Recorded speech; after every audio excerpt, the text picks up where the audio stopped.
नमस्कार, मैं हूं संगीता राय। पूर्वांचल एक्सप्रेस न्यूज के इस वेब पोर्टल में आपका स्वागत है। आइए देखते हैं हमारे संवाददाता राम सकल यादव की यह विशेष रिपोर्ट।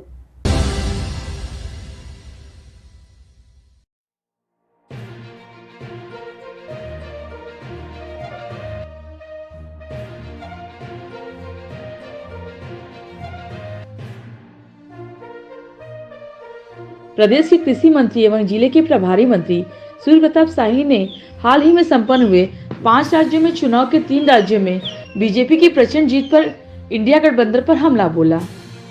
उन्होंने कहा कि इंडिया गठबंधन जब चुनाव आता है तो यूनाइटेड गठबंधन हो जाता है और चुनाव के बाद डिवाइडेड गठबंधन में बदल जाता है। हाल ही में 3 राज्यों में भाजपा की सरकार बनने पर इंडिया गठबंधन के नेता हताश और निराश हो चुके हैं।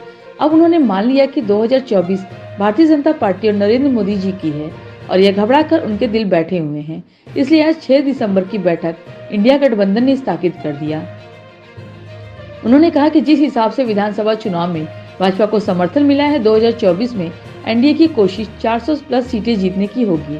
विधानसभा चुनाव में विपक्ष की हार का कारण गिनाते हुए जिले की प्रभारी मंत्री ने कहा कि सनातन धर्म पर टिप्पणी करना, देश के मान सम्मान को धूल धूमिल करने की कोशिश करना, देश की विशेषताओं को भंग करने की कोशिश करना और देश में श्रेष्ठ लोगों को जो नेतृत्व करते हैं उनके ऊपर हल्की टिप्पणी करना विपक्ष की हार का कारण है।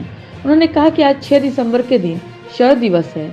आज ही के दिन अयोध्या में जिन वीरों ने अपनी शहादत दी थी, मैं उनको नमन करता हूँ। शहीदों का सपना पूरा होने वाला है और 22 जनवरी 2024 को अयोध्या में भव्य राम मंदिर का लोकार्पण होगा। जिले के प्रभारी मंत्री जिला मुख्यालय स्थित डीएवी पीजी कॉलेज में मंडल स्तरीय खादी प्रदर्शनी का उद्घाटन करने के दौरान मीडिया से बातचीत कर रहे थे। प्रधानमंत्री मोदी जी ने बार बार इस बात को बल दिया है कि हमको स्वदेशी और अपने घरेलू उद्योगों को बढ़ावा दिए जाने के लिए हमको प्रयास करना चाहिए।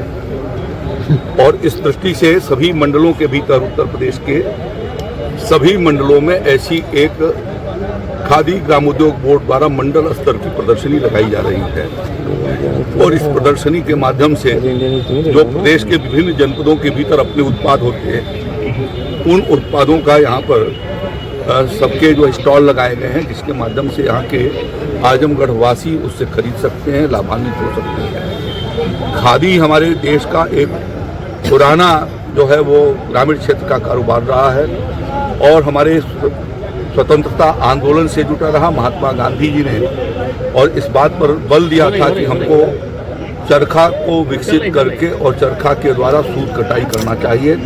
भारत का वस्त्र उद्योग पूरी दुनिया के भीतर वो प्रसिद्ध था, जो हाथों के माध्यम से होता था। ढाका का मलमल वो कभी भारत का हिस्सा रहा है और इसलिए इसके माध्यम से सबको जागृत किया जा सके।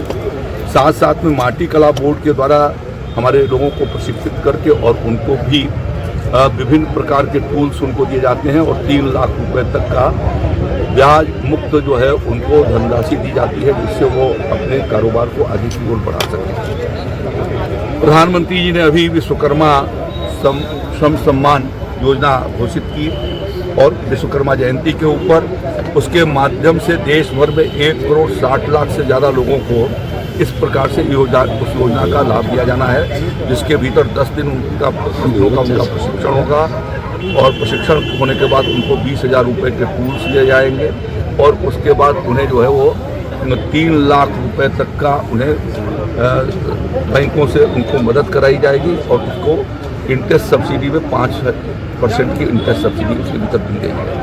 तो इन योजनाओं का लाभ उठा करके ग्रामीण क्षेत्रों में कुटीर उद्योग धंधे खड़े होंगे और उसके माध्यम से हमारे ग्रामीण जो शिल्पकार है, हस्तकार हैं, उनको वहाँ पर उनको रोजगार के अवसर मिल सकेंगे और यह एक और उनकी आर्थिक संपन्नता खड़ी हो सकेगी। यह एक बहुत सूक्ष्म रूप से यह जो प्रयास किया गया है वह प्रयास ग्रामीण क्षेत्र की अर्थव्यवस्था को बहुत बड़ी ताकत देगा। सर, आज इंडिया गठबंधन भारी बहुमत से सरकार बनने पर कैंसिल कर दी गई और बड़ा आपस में असमंजस की स्थिति बनी हुई है कि गठबंधन रहेगा नहीं रहेगा।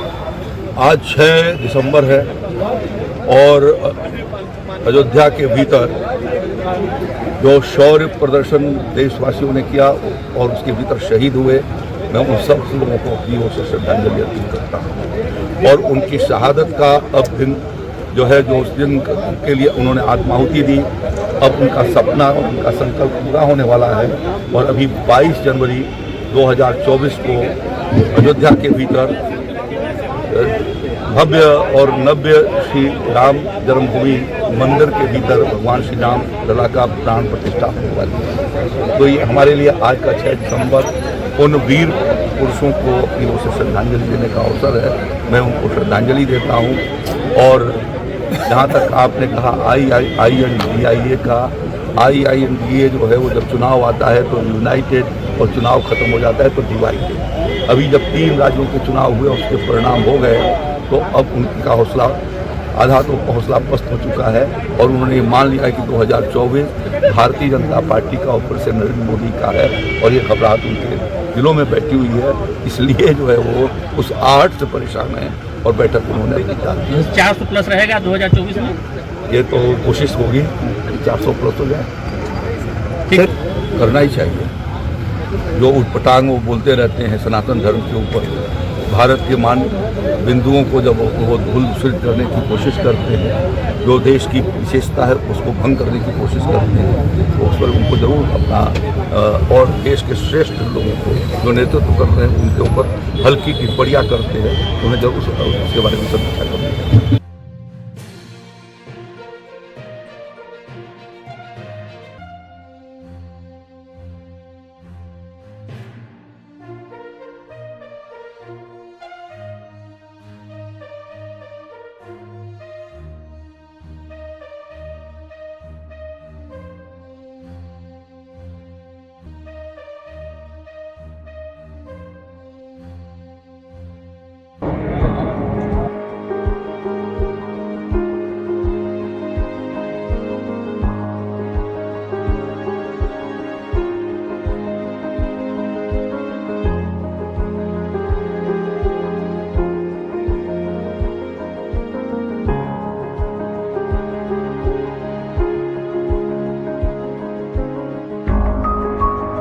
आपको हमारी खबर पसंद आई हो तो हमारे चैनल को लाइक, सब्सक्राइब और शेयर जरूर करिए।